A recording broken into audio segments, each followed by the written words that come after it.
दोस्तों, कभी आपने सोचा है या आपने कभी सुना है कि चोर अगर कहीं पे चोरी करने गया हो तो चोरी करना छोड़ के कुछ और ही करने लगे।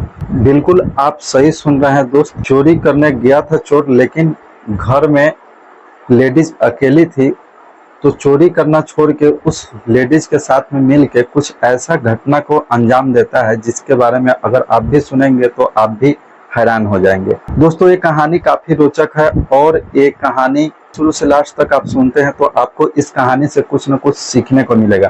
तो नमस्कार दोस्त, मैं उदय और आप सभी को स्वागत करता हूँ आप यूट्यूब फैमिली में। दोस्तों, अगर हमारे चैनल पर पहली बार विजिट किए हैं तो चैनल को सब्सक्राइब कर लीजिए, एक प्यारा सा कमेंट कर दीजिए। तो दोस्तों, ये कहानी जो है छत्तीसगढ़ के एक बिलासपुर शहर है, उसी शहर का एक घटना है जहाँ पे कि चोर चोरी करने के मकसद से एक के घर में दाखिल होते हैं तो वहाँ पे लेडीज जो होती है घर में अकेली ही होती है। और जो ये चोर चोरी करने के लिए उस घर में जब दाखिल होते हैं तो 3 लोग होते हैं और 3 लोग 3 रूम में अलग अलग रूम में प्रवेश कर जाते हैं। जब प्रवेश करते हैं तो इनमें से पंकज सिंह नाम का एक शख्स होता है, एक विद्याभूषण नाम का शख्स होता है, एक अब्दुल हनीम नाम का शख्स होता है। तीनों 3 रूम में प्रवेश कर जाता है। प्रवेश करने के बाद में जब पंकज अब रूम में प्रवेश करता है तो ये देखता है कि सामने एक 21 वर्ष की लेडीज सोई है निर्धर। जब उसके अंदर रूम में प्रवेश करता है तो जो लेडीज है उसकी नींद खुल जाती है और लेडीज उठ के बैठ जाती है और पूछने लगती है कि तुम कौन। दोस्तों, तीनों के फेस पे फेस मास्क लगा हुआ था, इसलिए ये तीनों अपराधी जो थे पकड़ में नहीं आ रहे थे, पहचान में नहीं आ रहे थे। और जो लेडीज है वो पूछती है, लेकिन जो पंकज सिंह है उसके साथ मारपीट करता है, जबरदस्ती करता है। हालांकि वो विरोध करने की कोशिश करती है लेकिन वो लेडीज होती है विरोध नहीं कर पाती है, क्योंकि दोस्तों आप जानते हैं कि लेडीज कभी भी जेंट्स के मुकाबले कम बलशाली होती है तो मुकाबला नहीं कर पाती है। और पंकज सिंह उसको मारता पीटता है और उसके साथ अवैध संबंध बनाता है, घिनौना हरकत करता है, अपने हवस का भूख वो मिटाने लगता है। बल्कि वो चोरी करने गया था लेकिन चोरी करना भूल जाता है और ये अपना, क्योंकि इसके अंदर हैवानियत जाग जाता है और ये अपना हवस का भूख मिटाने लगता है। उसके साथ काफी समय बिताता है। समय बिताने के बाद जब इसका हस्ल पूरा हो जाता है तो वहां से जब निकलने लगता है तो उस लेडीज के हाथ में जो अंगूठी था, गर्दन में चैन था, वो भी नोच ले जाता है। उसके बाद पूरी रात जो लेडीज होती है रोती है, तरह तरह के दिमाग में उसके बात आते हैं, ख्याल आते हैं। पूरी रात बीत जाती है लेकिन वो लेडीज जो है सो नहीं पाती है। सुबह होता है तो अपने मोहल्ले में, अपने गली में हिम्मत जुटाकर लोगों से कुछ बताना चाहती है, लेकिन लोग से बताने से पहले डरती भी है, सहमती भी है, क्योंकि जो अपराधी उसके साथ अपराध किया था वो उस औरत को चेतावनी भी दिया था, धमकाया भी था, डराया भी था कि अगर तुम इस घटना के बारे में अगर पुलिस कंप्लेन करते हो या किसी से तुम बताते हो तो तुम्हें हम जान से मार देंगे। इस वजह से जो लेडीज होती है डरी रहती है, सहमी रहती है और कहना भी चाहती है, किसी से बताना भी चाहती है, फिर भी वो नहीं बता पाती है। और न रात में जो घटना घटता है उसके बाद भी पुलिस को भी बता पाती है। लेकिन जब सुबह होता है तो सोचती है, फिर पीछे हट जाती है, लेकिन एक बार हिम्मत जुटाती है। हिम्मत जुटा के अपने पड़ोस के घर में जाती है, वहां पे जाके लेडीजों से अपना घटना बताती है। हालांकि कि हमारे घर में कल रात में 3 चोर घुसे थे जो कि लूटपाट करके गए हैं और हमारे साथ दुर्व्यवहार भी किए हैं, दुष्कर्म भी किए हैं।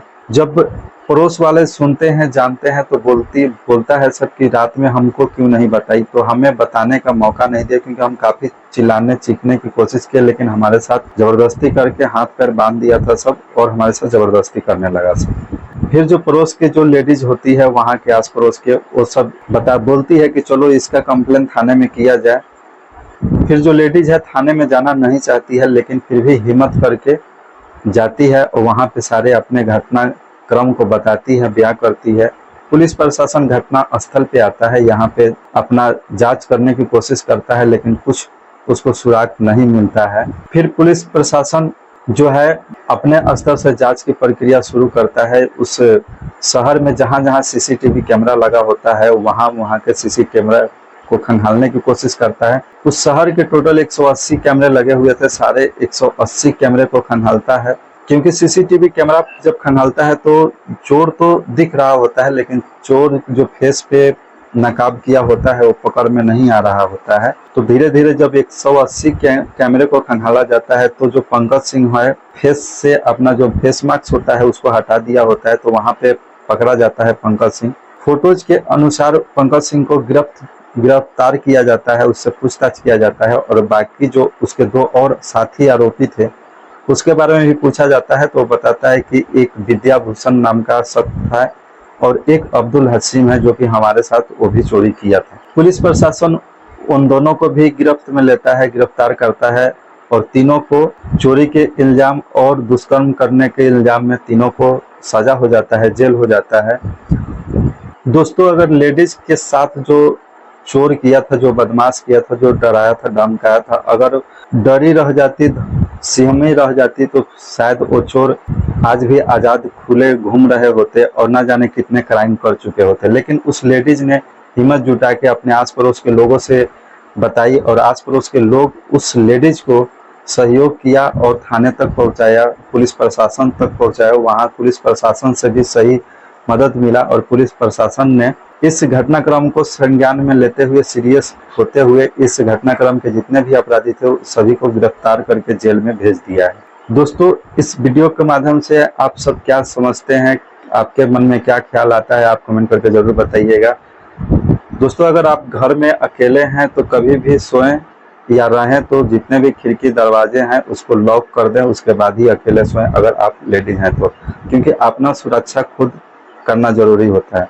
दोस्तों, अगर ये कहानी अगर आपको अच्छी लगती हो तो कमेंट जरूर कीजिएगा। हमें इस कहानी को सुनाने का मकसद या ये स्टोरी को सुनाने का मकसद किसी भी व्यक्ति को न दिल दुखाना न ठेस पहुंचाना, बस इस कहानी के माध्यम से आप सभी को सावधान और सतर्क करना है।